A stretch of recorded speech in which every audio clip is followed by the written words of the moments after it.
Greetings and welcome to this edition of Positronic. I'm Barry P. Cook. I'm here to talk about the latest episode of Star Trek Lower Decks. It was called Crisis Point 2 Paradoxus.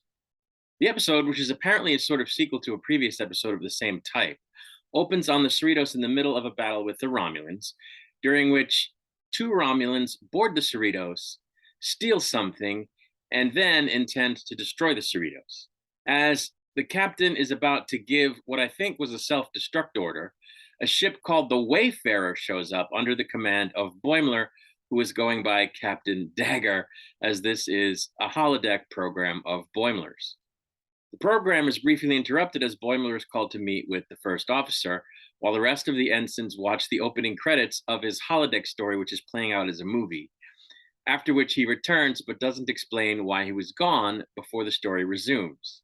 When a scientist in a facility that on the inside resembles regular one from Star Trek II shows the crew a video that explains what the chronogamy is, the video that she uses has the title card from the Genesis video, the Federation symbol and all that stuff, and it was very reminiscent of the Genesis video. Now, the chronogamy is a device that can manipulate time. It's called that because it deals with chrono, which is time, chrono stuff, and gami as in origami because it folds space and time, so it's called a chronogamy. Okay. It turns out that the Romulans stole that because it can be used to destroy any point in history. And Mariner makes a joke about, what one might do with something like that. And she references how you might destroy a universe where a story was unfolding with the Starfleet crew of their sort of characters, but played by other people that are younger. And so she makes a joke basically about the JJ verse and how if you had such a device, you might go back and destroy the JJ verse, which is kind of funny. But Tendi comments while she's saying all that scientifically, such a universe existing would be a scientific stretch to begin with, which it kind of was. Anyway, within the story of Boimler's movie, the crew is tracking the Romulans on a planet where Boimler decides he wants to pursue a side mission based on a map that exists as a drawing on the entirety of the wrinkly all-over skin of some alien against Mariner's protests, leaving the other ensigns to chase the Romulans on anti-grav cycles. When they catch up to the Romulans, they've activated the chronogamy to infiltrate another time period, and our heroes follow them back to the Wrath of Khan era, when apparently there was some type of algae crisis in the Federation. Boimler and Mariner argue about how her movie in the original Crisis Point holodeck program was better because it was all actiony and not just some examination of the human condition, which is hilarious. Because, of course, that's what Star Trek is supposed to be. And she checks out of the program. But she finds out that the reason Boimler had been called away before was that he needed to be informed that his transporter clone, Thomas, had died in an environmental systems accident. So she goes back into the program to be with Boimler, but it turns out that he messed up his own story and was in the brig of a freighter ship.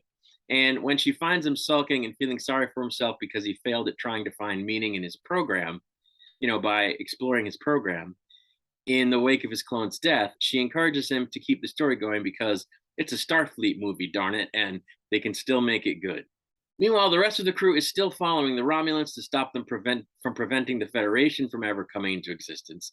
And though they manage to do it, Tendi is upset with Rutherford because he doesn't seem to be taking the whole thing seriously. And she reveals that she really wants to be a captain, but doesn't think anybody would ever take her seriously at it. At which point, Rutherford says he would totally take her seriously and asks her for her orders, causing her to use the chronogamy to rewind to the beginning of the story and trick the Romulans into failing to steal the device and blow themselves up with their own bomb instead. Meanwhile, Boimler and Mariner journey to the place where they originally thought they were going to find meaning, to find a rock-like god creature, which is hilarious because Star Trek V.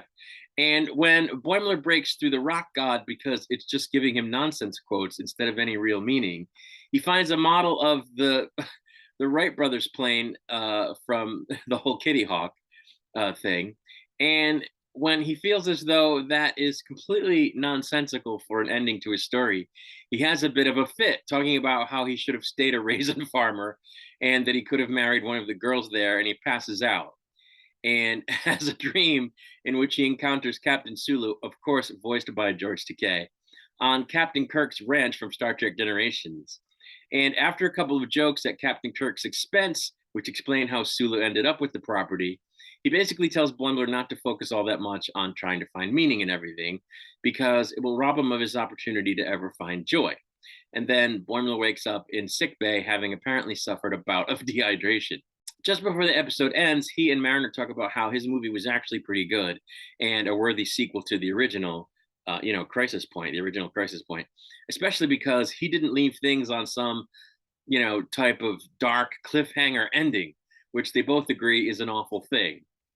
At which point, the episode itself seems to end, but we're treated to a scene in an unknown system where a Defiant class ship comes out of warp, in which Boimler is resuscitated from inside a torpedo tube and initiated into Section 31, or someone who looks like Boimler anyway. Hang on.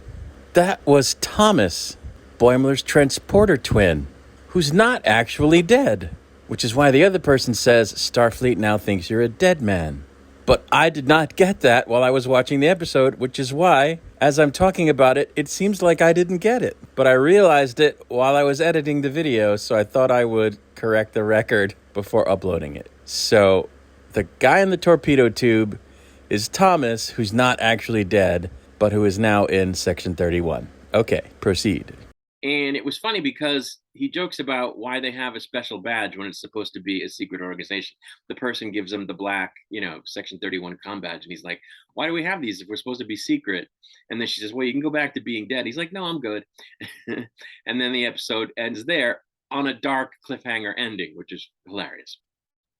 So this episode had a bunch of funny little jokes in it, but I didn't think too much of it. It, does what a lot of these episodes do is it pays lip service to the deeper story or what could have been a deeper story and sort of rushes through it and goes through it in a surface kind of way and just fills the rest of the time with jokes that are funny in the moment because of what they're doing or jokes that are funny because they relate back to something, from Star Trek's past or just, a trope of Star Trek in general. And so it's a lot of goofing on Star Trek, which is great. I mean, it's fun stuff, but I think they're doing that at the expense of the actual story of these episodes. So there isn't much to them except all the jokes and the references, which doesn't make it bad, but it's not, it could be more. And it doesn't leave me a lot to talk about except the jokes, after giving a breakdown of the basic story. So I think that's unfortunate. But that's really all there was to say. Was it funny? Yes. But, not much to it, not much substance. But I still like it. It's still enjoyable to watch. I just wish sometimes they'd do, a little bit more serious stuff. But I don't know. There's still a bunch of season left, so we'll have to see. Anyway, I'm going to get out of here for now. Before I do, I want to remind you that I have a Teespring store. If you go there, you can get cool t-shirts that have the channel logo and other designs on them. And anything you get there helps support the channel. I'd like to ask everyone to please give the video a like. It really helps. And, make a comment. You can tell me what you think of what I think. You can tell me what you think of the show. You can say whatever you want. And at the moment, I'm able to keep up with all the comments because there aren't that many. So you'll definitely hear back from me.